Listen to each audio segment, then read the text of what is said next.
आज की हमारी कहानी है अधिकार चिंता, जिसके रचयिता है मुंशी प्रेमचंद।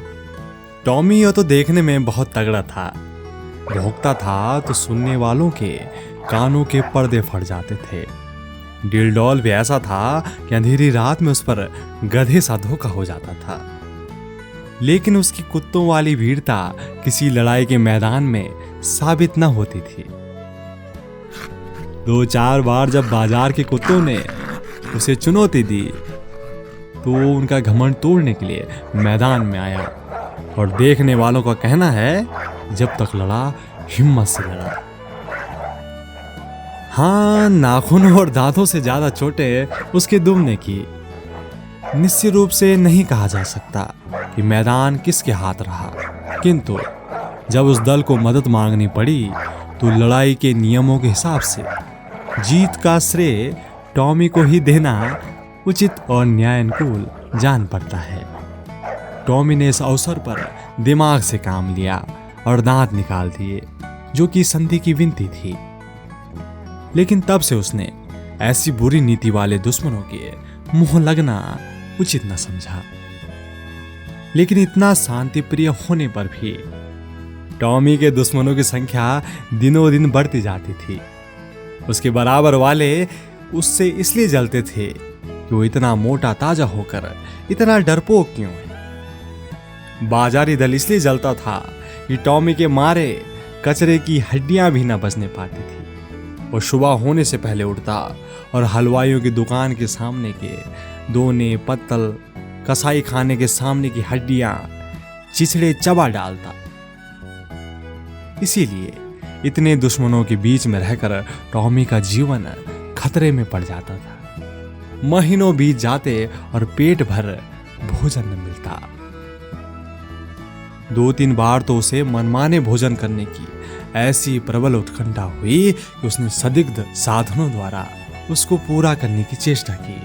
मगर जब परिणाम आशा के प्रतिकूल हुआ और स्वादिष्ट पदार्थों के बदले अरुचिकर दुर्गंध वस्तुएं भरपेट खाने को मिली, जिससे पेट के बदले कई दिन तक पीठ में विषम वेदना होती रही, उसने विवश होकर फिर सन्मार्ग का आश्रय लिया। पर ढंडों से चाहे पेट भर गया हो, वह उत्कंठा शांत न हुई। वह किसी ऐसी जगह जाना चाहता था जहां खूब शिकार मिले। खरगोश, हिरन, भेड़ों के बच्चे मैदानों में विचर रहे हो और उनका कोई मालिक न हो, जहां किसी प्रतिद्वंदी की गंध तक न हो, आराम करने को शगन वृक्षों की छाया हो, पीने को नदी का पवित्र जल हो। वहां मनमाना शिकार करो, खाऊं मीठी नींद सोऊं। वहां चारों ओर मेरी धाक बैठ जाए, सब पर ऐसा रोब छा जाए कि मुझी को अपना राजा समझने लगे, और धीरे धीरे मेरा ऐसा सिक्का बैठ जाए कि किसी द्वंदी को वहां पर पैर रखने का साहस ही न हो। संयोगवश एक दिन वह इन्हीं कल्पनाओं के सुख स्वप्न देखता हुआ सिर झुकाए सड़क छोड़कर गलियों से चला जा रहा था। सहसा एक सज्जन से उसकी मुठभेड़ हो गई। टॉमी ने चाहा कि बचकर निकल जाऊं, पर वह दुष्ट इतना शांति प्रिय न था। उसने तुरंत झपटकर टॉमी का टेटुआ पकड़ लिया। टॉमी ने बहुत अनुनय विनय की, गिड़गिड़ाया, ईश्वर के लिए मुझे यहां से चले जाने दो, कसम ले लो जो इधर फिर कभी पैर रखूं। आज मेरी शामत आई थी कि तुम्हारे अधिकार क्षेत्र में चला आया। पर उस मदान और निर्दयी प्राणी ने जरा भी रियायत न की। अंत में हार कर टॉमी ने गर्दव स्वर में फरियाद करनी शुरू की। ये कोलाहल सुनकर मोहल्ले के 2-4 नेता लोग एकत्रित हो गए, पर उन्होंने भी दीन पर दया करने के बदले उल्टे उसी पर दांत प्रहार करना शुरू किया। इस अन्यायपूर्ण व्यवहार ने टॉमी का दिल तोड़ दिया। वह जान छुड़ाकर भागा। उन अत्याचारी पशुओं ने बहुत दूर तक उसका पीछा किया, यहां तक कि मार्ग में एक नदी पड़ गई। टॉमी ने उसमें कूदकर अपनी जान बचाई। कहते हैं कि एक दिन सबके दिन फिरते हैं, टॉमी के दिन भी नदी में कूदते ही फिर गए। हाँ, कूदा था जान बचाने के लिए और हाथ लग गए मोती। तैरता हो उस पार पहुंचा तो वहां की चिर संचित अभिलाषाएं मूर्तिमत हो रही थी। यहाँ एक विस्तृत मैदान था जहां निगाहें जाती थी, हरियाली की छटा दिखाई देती थी। कहीं नालों का मधुर कलरव था, कहीं झरनों का मंद गाना, कहीं वृक्षों के सुखद पुंज थे, कहीं रेत के सपाट मैदान। बड़ा सुरमय मनोहर दृश्य था। यहाँ बड़े तेज नाखूनों वाले पशु थे जिनकी सूरत देखकर टॉमी का कलेजा दहल उठता था, पर उन्होंने टॉमी की कुछ परवाह ही नहीं की। वे आपस में नित्य लड़ा करते थे, नित्य खून की नदियां बहा करती। टॉमी ने यह देखा, यहां इन भयंकर जंतुओं से पेश न पा सकूंगा। उसने कौशल से काम लेना शुरू किया। जब दो लड़ने वाले पशुओं में एक घायल और मुर्दा होकर गिर पड़ता तो टॉमी लपक कर मांस का एक टुकड़ा ले भागता और एकांत में बैठकर खाता। विजयी पशु विजय के उन्माद में उसे तुच्छ समझकर छोड़ देता और कुछ न बोलता। अब क्या था, टॉमी के पो 12 हो गए। सदा दिवाली रहने लगी। न गुड़ की कमी थी न गेहूं की। नित्य नए पदार्थ उड़ाता और वृक्षों के नीचे आनंद से सोता। उसने ऐसे सुख स्वर्ग की कल्पना भी न की थी। वह मरकर नहीं, जीते जी स्वर्ग पा गया था। थोड़े ही दिनों में पौष्टिक पदार्थों के सेवन से टॉमी की चेष्टा ही कुछ और हो गई। उसका शरीर तेजस्वी सुगठित हो गया। अब तो वह छोटे मोटे जीवों पर स्वयं हाथ साफ करने लगा। जंगल के जंतु अब चौंके और उसे वहां से भगा देने का यत्न करने लगे। अब टॉमी ने एक नई चाल चली। वह कभी किसी पशु से कहता, अरे सुनो, तुम्हारा फला शत्रु तुम्हें मार डालने की तैयारी कर रहा है। किसी दूसरे से कहता, अरे सुनो, फला तुमको गाली देता था। जंगल के जंतु उसके चकमे में आकर आपस में लड़ जाते और टॉमी की चांदी हो जाती। अंत में यहां तक नौबत पहुंची कि बड़े बड़े जंतुओं का नाश हो गया। छोटे मोटे पशुओं का उससे मुकाबला करने का साहस न होता था। उसकी उन्नति और शक्ति देखकर उन्हें ऐसा प्रतीत होने लगा मानो यह विचित्र जीव आकाश से हमारे ऊपर शासन करने के लिए ही भेजा गया है।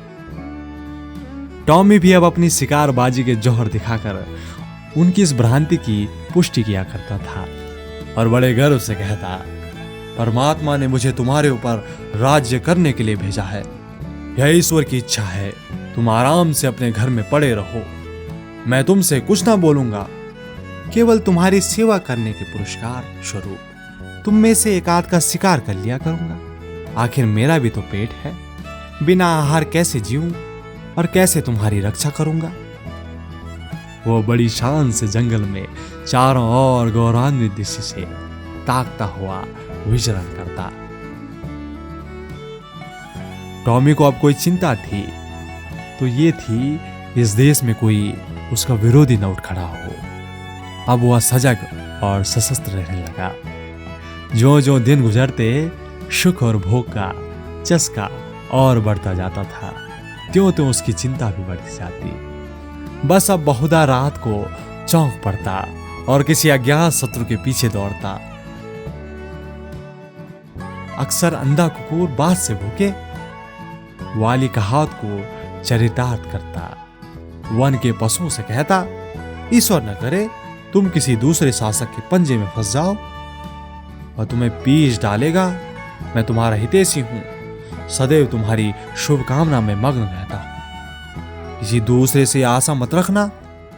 पशु एक स्वर में कहते, जब तक हम जिएंगे आप ही के अधीन रहेंगे।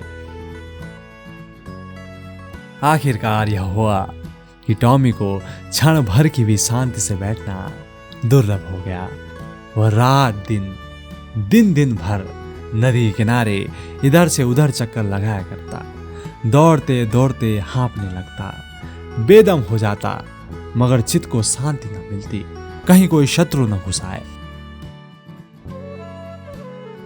लेकिन पंखुड़ियों का महीना आया तो टॉमी का चित्त एक बार फिर अपने पुराने सहचरी से मिलने के लिए लालायित होने लगा। वह अपने मन को किसी भांति रोक न सका। वह दिन याद आया जब वह 2-4 मित्रों के साथ किसी प्रेमिका के पीछे गली गली कुच्चे कुच्चे में चक्कर लगाता था। 2-4 दिन तो उसने सब्र किया, पर अंत में आवेग इतना प्रबल हुआ कि वह तकदीर ठोक कर खड़ा हुआ। उसे अब अपने तेज और बल पर अभिमान भी था। हाँ, 2-4 को तो वो मजा चखा ही सकता था, किंतु नदी के इस पार आते ही उसका आत्मविश्वास प्रातःकाल के तम के समान फटने लगा। उसकी चाल मंद हो गई। अब आप ही आप सिर झुक गया, दुम सिकुड़ गई। मगर प्रेमिका को आते देखकर वह बेहोश हो उठा, उसके पीछे हो लिया। मगर प्रेमिका को उसकी वह कुचेष्टा अप्रिय लगी। उसने तीव्र स्वर में उसकी अवहेलना की। उसकी आवाज सुनते ही उसके कई प्रेमी आ पहुंचे और टॉमी को वहां देखते ही जामे से बाहर हो गए। टॉमी सिटपिटा गया। अभी निश्चय न कर सका था कि क्या करूं। दांतों और नखों की वर्षा होने लगी। भागते भी ना बन पड़ा। देह लहूलुहान हो गई। भागा भी तो शैतानों का एक दल पीछे आ पड़ा। उस दिन से उसके दिल में शंका सी समा गई। हर घड़ी यह भय लगा रहता कि कहीं आक्रमणकारियों का दल मेरे सुख और शांति में बाधा डालने के लिए, मेरे स्वर्ग को विध्वंस करने के लिए आ रहे हैं। हालांकि यह शंका पहले भी कम न थी और अब और भी बढ़ गई थी। एक दिन उसका चित्त भय से इतना व्याकुल हुआ कि उसे जान पड़ा शत्रु दल आ पहुंचा। वह बड़े वेग से नदी के किनारे आया और इधर से उधर दौड़ने लगा। दिन बीत गया, रात बीत गई, पर उसने विश्राम न किया। दूसरा दिन आया और गया और टॉमी निराहार निर्जल नदी के किनारे चक्कर लगाता रहा। इस तरह 5 दिन बीत गए। टॉमी के पैर लड़खड़ाने लगे, आंखों तले अंधेरा छाने लगा। क्षुधा से व्याकुल होकर गिर पड़ता, पर वह शंका किसी भांति भी शांत न हुई।